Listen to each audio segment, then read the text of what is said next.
Aunty জিজ্ঞাসা করেছে লাবণ্য কেমন মেয়ে আর সাধু বাবা কেমন আছে। আমি বলেছি লাবণ্য খুব বাধ্য মেয়ে আর সাধু বাবা খুব পুণ্যবান মানুষ।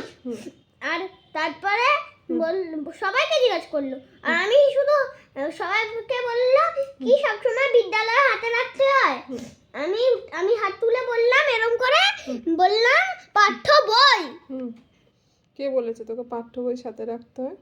আমি ছড়া থেকে পেয়েছি পাঠ্য বই সাথে নাও নিত্য বিদ্যালয় যাও বাক্য বলা আসি মুখে বাধ্য ছেলে থাকে সুখে। ঠিক বললাম তো? ছড়াটা ঠিক বললি, কিন্তু পাঠ্য বই সাথে নিতে হয় এটা তুই কি করে জানলি?